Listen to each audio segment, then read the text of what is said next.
What is the significance of Mahakumbh for you? It's a big festival. It's a big festival. Yeah. Huh? So you are from which country? तो पूरा परिवार मिलते हैं. अच्छा, तो आप किस कंट्री से हो?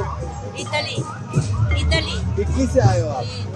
कभी पैदल, कभी मोटरसाइकिल से, तो कभी पूरे झुंड के साथ साधुओं की टोली महाकुंभ की ओर बढ़ रही है। महाकुंभ का आकर्षण बढ़ाने के लिए ये साधु बड़ी श्रद्धा से यात्रा कर रहे हैं। इनमें से कुछ साधु पारंपरिक वस्त्र धारण किए हुए होते हैं, तो कुछ नागा साधु की तरह निर्वस्त्र। कुंभ मेले की भव्यता में इन साधुओं का योगदान हमेशा से खास रहा है, लेकिन इस बार कुंभ मेले की रौनक और भी बढ़ने वाली है, क्योंकि इसमें भारतीय साधुओं के साथ साथ विदेशी साधु भी शामिल हो रहे हैं। ये विदेशी साधु जो ईश्वर की भक्ति में पूरी तरह समर्पित हैं, कुंभ मेले की दिव्यता को नई ऊंचाई पर ले जाते हैं। तो सवाल उठता है कि ये विदेशी साधु कौन हैं, ये कहां से आते हैं और इनकी तपस्या का तरीका क्या है। आज की इस खास वीडियो में हम इन्हीं सवालों के जवाब ढूंढेंगे, इसलिए वीडियो को पूरा देखें और कहीं मत जाइएगा, क्योंकि आगे आपको जानने को मिलेगा विदेशी साधुओं की अनोखी भक्ति और उनकी साधना का तरीका। दोस्तों, प्रयागराज में इस बार लगने वाला महाकुंभ अपनी विशालता के लिए पहले ही चर्चा में है, लेकिन इस महाकुंभ के आयोजन से भी ज्यादा खास है यहाँ आने वाले साधु संत और उनके अनोखे रंग ढंग। इनकी गिनती करना तो मुश्किल है, लेकिन इनके विविध रूप हर किसी को आकर्षित करते हैं। महाकुंभ में कई साधु ऐसे आते हैं जो अपने सारे वस्त्र त्याग चुके होते हैं और नागा बाबा के रूप में केवल शरीर पर राख लगाकर रहते हैं। उनके लिए यही राख उनके वस्त्रों का काम करती है। वहीं दूसरी ओर कुछ साधु भगवा वस्त्र धारण कर संसार से दूर ईश्वर की खोज में निकल पड़ते हैं। इन साधुओं की टोली में महिला साध्वियां भी होती हैं, जिनका अपना अलग ही जीवन होता है। महिला साध्वियां भी अपने घर परिवार और सांसारिक रिश्तों को त्याग कर भक्ति के मार्ग पर चलती हैं। दरअसल समाज से जुड़ा कोई भी व्यक्ति साधु नहीं बन सकता, क्योंकि सांसारिक मोहमाया से बंधे रहने पर भक्ति में लीन होना मुश्किल हो जाता है। जो कोई भी साधु बनने का मार्ग चुनता है, उसे सबसे पहले अपने जीवन के मोह को त्याग कर अपने पिंड दान की प्रक्रिया से गुजरना पड़ता है। इसके बाद ही वह साधु बनने के अगले चरण में प्रवेश करता है। इस प्रक्रिया के तहत चाहे वह सामान्य साधु हो या नागा बाबा, हर किसी को सांसारिक बंधनों को पूरी तरह त्यागना पड़ता है। लेकिन हैरानी की बात यह है कि पश्चिमी सभ्यता में पले बढ़े और आधुनिक जीवन शैली अपनाने वाले विदेशी भी इस राह पर चल पड़े हैं। अब सवाल यह है कि आखिर ये विदेशी साधु भारतीय साधु संतों की तरह तपस्या कैसे करते हैं? उनकी जीवन शैली कैसी होती है? क्या वे भी उतनी ही कठिन साधनाएं अपनाते हैं जितनी भारतीय साधु करते हैं? इन सवालों के जवाब महाकुंभ में इन विदेशी साधुओं की यात्रा और उनकी भक्ति की कहानियों में छिपे हैं। बिल्कुल सही कहा गया है कि पश्चिमी सभ्यता के लोग जो कभी अपने धर्म और संस्कृति में डूबे रहते थे, अब सनातन धर्म की ओर आकर्षित हो रहे हैं। रूस से लेकर अमेरिका तक हर जगह आपको ऐसे लोग मिल जाएंगे जो भगवान का नाम जपते हुए नजर आते हैं। लेकिन महाकुंभ में शामिल होने वाले ये विदेशी साधु संत एकदम अलग हैं। उनकी अपनी अपनी कहानियां हैं। किसी को संसार के बंधनों से मुक्ति चाहिए थी,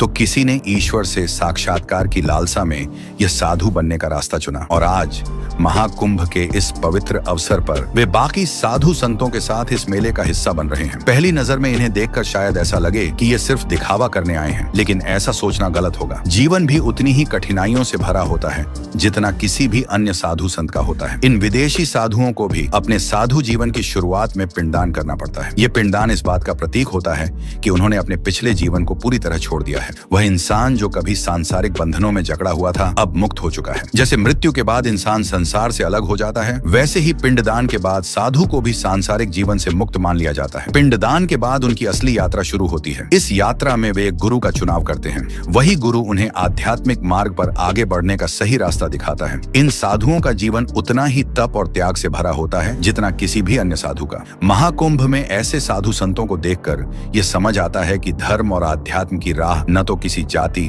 देश या भाषा से बंधी होती है और न ही किसी एक संस्कृति तक सीमित होती है। यह हर उस आत्मा के लिए है जो ईश्वर से जुड़ने और अपनी सच्ची पहचान को पाने की चाह रखती है। महाकुंभ के इस पवित्र अवसर पर जब एक विदेशी साधु से बातचीत की गई, तो उसके जवाबों ने हर किसी को चौंका दिया। उसने अपनी अनोखी और प्रेरणादायक कहानी साझा की। उसने बताया कि कैसे वह 6 साल पहले एक बड़ी कंपनी का मालिक था। उसकी कंपनी हर साल करोड़ों का कारोबार करती थी। पैसा, शोहरत और ऐशो आराम की उसे कोई कमी नहीं थी, लेकिन फिर भी अंदर से वह खालीपन महसूस करता था। उसे आत्मिक शांति की तलाश थी। ईश्वर की खोज में उसने भारत आने का फैसला किया। भारत आने के बाद उसने महसूस किया कि सच्चे ईश्वर उन्हीं को मिलते हैं जो पूरी सच्चाई और समर्पण के साथ उनकी खोज में लग जाते हैं। इसके लिए सांसारिक मोह माया को त्यागना पड़ता है। अपनी इस भावना को अपने परिवार से साझा करते हुए उसने अपने जीवन को पूरी तरह बदलने का निर्णय लिया। उसने अपना पिंडदान करवाया और सांसारिक जीवन को हमेशा के लिए छोड़ दिया। तब से वह साधु का जीवन जी रहा है। जब उस विदेशी साधु से यह पूछा गया कि करोड़पति वाली जिंदगी और साधु के जीवन में से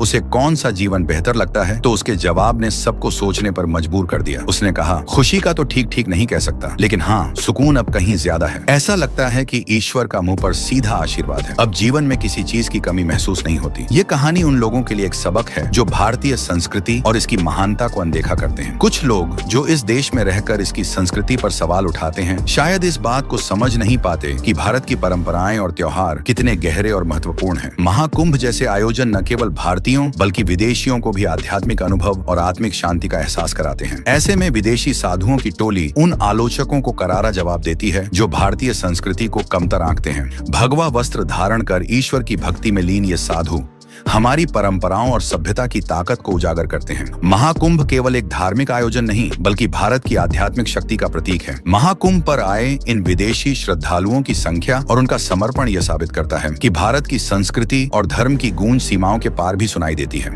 यह महोत्सव न केवल भारत के लिए बल्कि पूरी दुनिया के लिए महत्वपूर्ण है। प्रयागराज में आयोजित महाकुंभ केवल भारत के लिए ही नहीं, बल्कि पूरी दुनिया के लिए एक असाधारण आयोजन बन चुका है। इस बार न केवल प्रवासी भारतीय बल्कि विदेशों में रहने वाले लोग भी महाकुंभ को लेकर बेहद उत्साहित हैं। इसकी झलक इस बात से मिलती है कि भारत आने वाली अंतर्राष्ट्रीय उड़ानें पूरी तरह से बुक हो चुकी हैं। होटल के कमरे तेजी से भर रहे हैं और प्रयागराज में हर तरफ एक अद्भुत ऊर्जा दिखाई दे रही है। महाकुंभ केवल धार्मिक नहीं बल्कि सांस्कृतिक और सामाजिक महत्व का भी प्रतीक है। यह आयोजन पूरी दुनिया के लिए यादगार बनने वाला है। इस बार अनुमान है कि लगभग 50 करोड़ लोग इस महायोग में भाग लेंगे। इतनी बड़ी संख्या में लोगों का एक जगह पर इकट्ठा होना अपने आप में एक विश्व रिकॉर्ड है। जब कोई प्रयागराज की धरती पर कदम रखता है तो ऐसा महसूस होता है मानो पूरी जमीन पवित्र हो चुकी हो। चारों ओर भगवान की भक्ति का माहौल, मंत्रोच्चार और साधु संतों की उपस्थिति इस अनुभव को अविस्मरणीय बना देती है। महाकुंभ में साधु सबसे बड़ा आकर्षण होते हैं। इन संतों में से कुछ इतने विचित्र और अनोखे होते हैं कि उन्हें देखकर मन आश्चर्य से भर जाता है। ये संत अपनी अनूठी परंपराओं और जीवन शैली से लोगों को प्रेरित करते हैं, लेकिन इतने बड़े आयोजन के साथ बड़ी चुनौतियां भी जुड़ी हैं। हाल की खुफिया रिपोर्ट्स के मुताबिक आतंकी महाकुंभ को निशाना बना सकते हैं।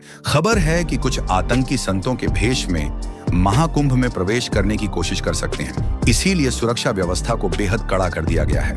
हर आने वाले व्यक्ति, चाहे वह साधारण श्रद्धालु हो या साधु संत, उसकी गहन जांच की जा रही है। हालांकि इस जांच प्रक्रिया को लेकर कई साधु संतों ने नाराजगी भी जताई है। उनका कहना है कि इस तरह रोककर हर चीज की जांच करना उनका अपमान है।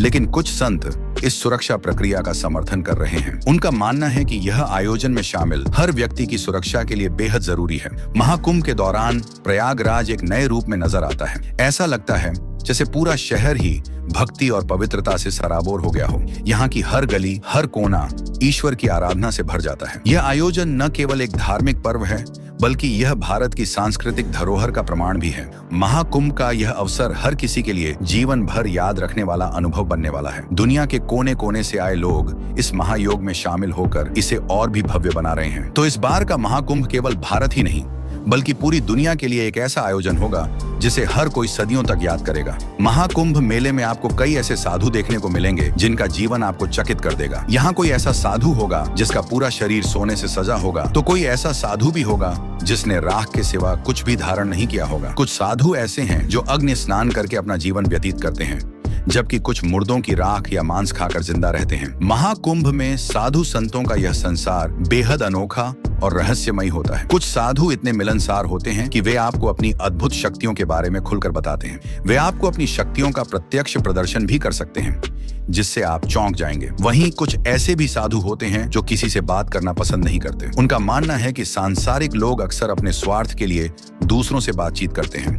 ऐसे साधु इस तरह के लोगों से दूरी बनाए रखते हैं ताकि उनका मन संसार की मोह माया से प्रभावित न हो। हालांकि साधुओं के स्वभाव में कोमलता होती है, चाहे वह देसी हो या विदेशी। जब कोई व्यक्ति सब कुछ त्याग कर संत बनता है तो उसका हृदय ईश्वर के प्रति समर्पित हो जाता है। ऐसे लोग मन में किसी के लिए छल, कपट या द्वेष नहीं रखते।